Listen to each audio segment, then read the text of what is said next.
नमस्कार दोस्तों, आपका फिर से एक बार स्वागत है। दोस्तों, आज की चर्चा में ईश्वर क्या है, ईश्वर कहाँ है, इस पर चर्चा करने से पहले हम उस परमपिता परमेश्वर से प्रार्थना करना सीखें। हे ईश्वर, मुझे तैरने दे या फिर बहना सिखा दे। अपनी रज़ा में अब तू रहना सिखा दे। मुझे शिकवा न हो कभी भी किसी से। मुझे सुख और सुख के पार जीना सिखा दे। मुझे अपने सत्य पर चला और शिक्षा दे। मेरी हैसियत से ज़्यादा मेरी थाली में तूने परोसा है। तू लाख मुश्किलें भी दे दे मालिक, मुझे तुझ पर भरोसा है। दोस्तों, ईश्वर पर चर्चा करने से पहले उनकी श्रद्धा में नतमस्तक होकर आइए हम सब मिलकर एक भजन के द्वारा उन्हें याद करते हैं। भगवान मेरी नैया उस पार लगा देना। भगवान मेरी नैया उस पार लगा देना। अब तक जो निभाया है आगे भी निभा देना।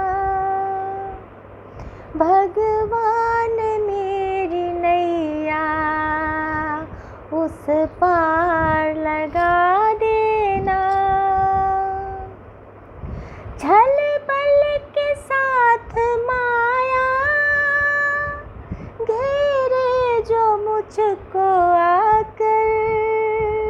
छल बल के साथ माया घेरे जो मुझको आकर। पर नाथ दया करना, पर नाथ दया करना। झट आके बचा लेना। भगवान मेरी नैया उस पार लगा देना। मुमकिन है झंझटों में मैं तुमको भूल जाऊं। मुमकिन है झंझटों में मैं तुमको भूल जाऊं। पर श्याम दया करना, पर श्याम दया करना। कहीं तुम न भुला देना। भगवान मेरी नैया उस पार लगा देना। रिश्ते हैं यहाँ सब झूठे, धोखा है यहाँ सब और। रिश्ते हैं यहाँ सब झूठे, धोखा है यहाँ सब और। हे माधव साथ रहना, हे माधव साथ रहना। कहीं दूर चले न जाना। भगवान मेरी नैया उस पार लगा देना। अब तक जो निभाया है आगे भी निभा देना। भगवान मेरी नैया उस पार लगा देना। दोस्तों, ईश्वर को भगवान, परमात्मा या परमेश्वर भी कहा जाता है। अधिकतर धर्मों में परमेश्वर की परिकल्पना ब्रह्मांड की संरचना से जुड़ी हुई है। ऐसा माना गया है धर्म ग्रंथों में कि ईश्वर एक शक्ति है और भगवान एक व्यक्ति विशेष है जिन्होंने ईश्वर को जान लिया है। ईश्वर तक पहुंचने के दो रास्ते हैं, शरणागति और ध्यान। ये दो मार्ग अभ्यास और जागृति से हासिल किए जा सकते हैं। ईश्वर निराकार है, चेतना है। चेतना का कोई आकार नहीं होता है, पर चेतना जब भी शक्ति में परिवर्तित होती है तब उसे कोई ना कोई आकार लेना होता है। वैसे ही ईश्वर भी निराकार होते हैं, पर जब भी उन्हें कोई अनुभव लेना होता है तब वह आकार लेते हैं। उसे ही मन कहते हैं। दोस्तों, मन का झुकना बहुत ज़रूरी है। मन का झुकना बहुत ज़रूरी है। केवल सर झुकाने से ईश्वर नहीं मिलते। कहा जाता है कि जब आप हंसते हैं तो आप ईश्वर की प्रार्थना करते हैं, और जब आप किसी को हंसाते हैं तो ईश्वर आपके लिए प्रार्थना करते हैं। दोस्तों, आज मैं एक कहानी के माध्यम से बताना चाहती हूँ कि ईश्वर कहाँ रहते हैं। ईश्वर कहाँ है, ये मैं कहानी के माध्यम से बताती हूँ।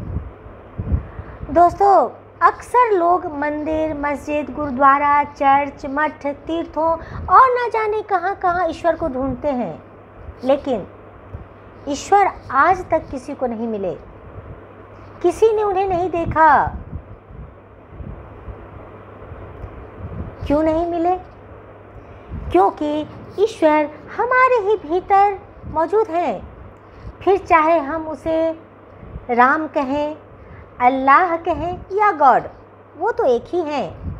हमारे जिंदा होने का मतलब ही हमारे अंदर ईश्वर होने का वजूद है।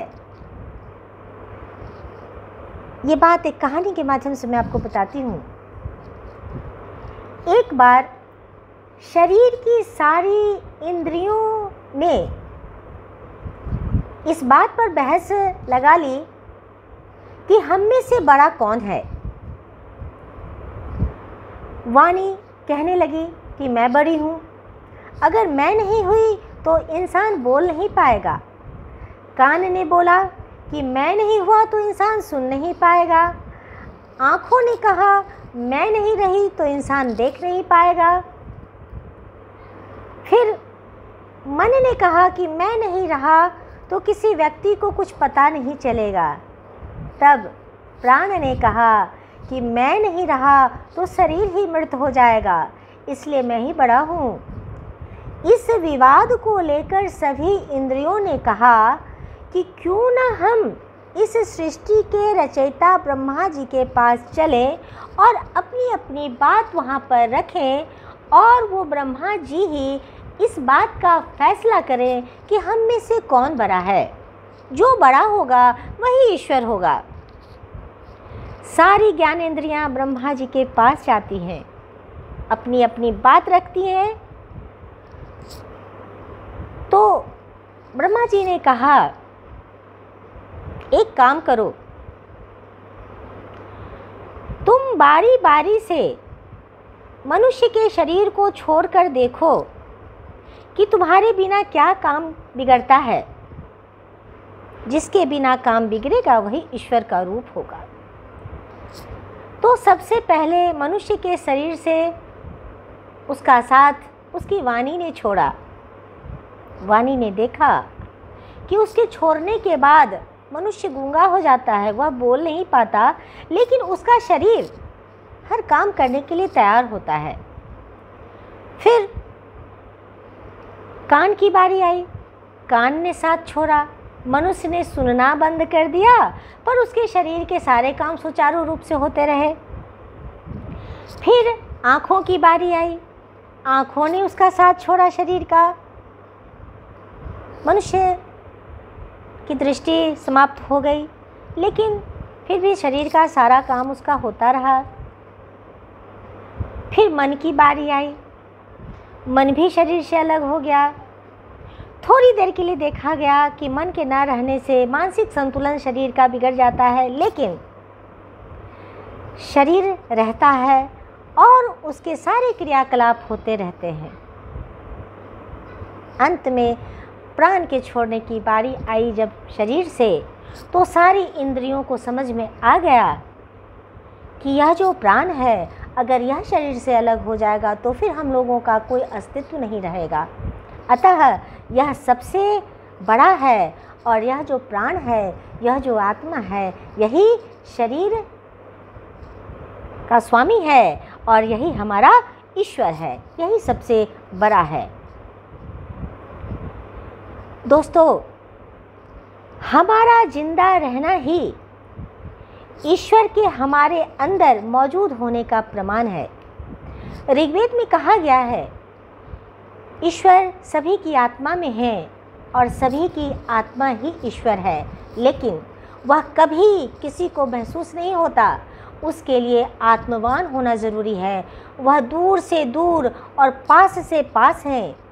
परमात्मा सर्वव्यापक है, लेकिन माया के आवरण से परमात्मा की प्रतीति नहीं होती।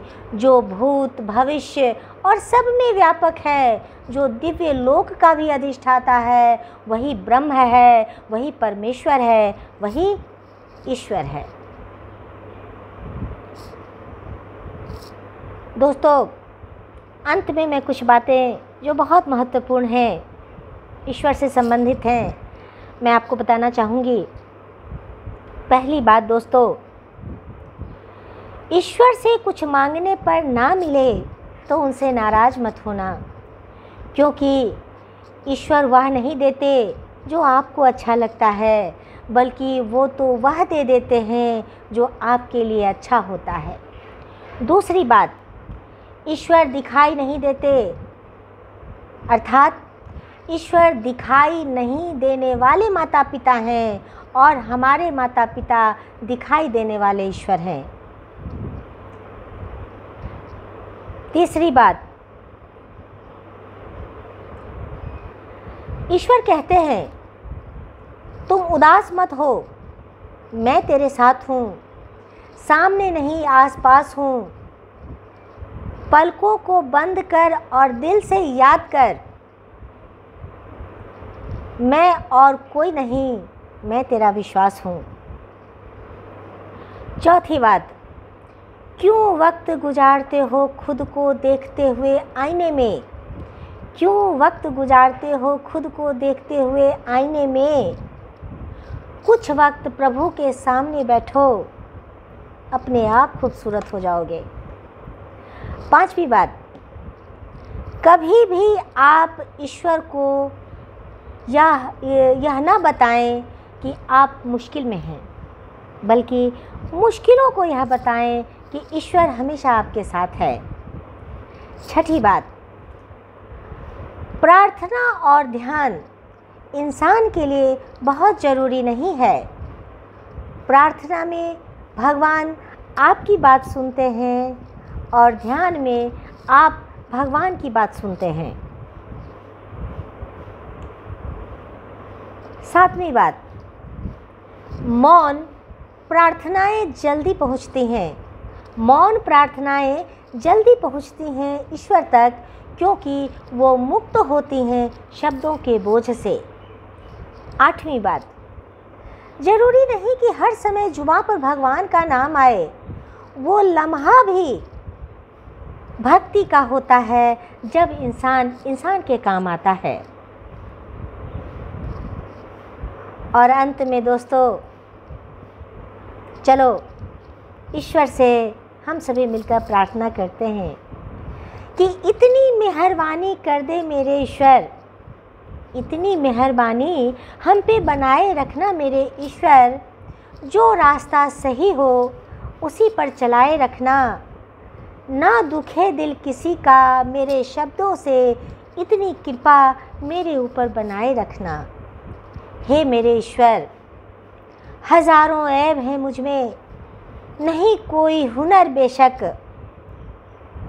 मेरी खामी को तू खूबी में तब्दील कर देना। मेरी हस्ती है एक खारे समंदर की मेरे दाता, मेरी हस्ती है एक खारे समंदर की मेरे दाता, तू अपनी रहमतों से इसको मीठा झील कर देना, मीठा झील कर देना। तो दोस्तों, आज के लिए इतना ही रहने दें।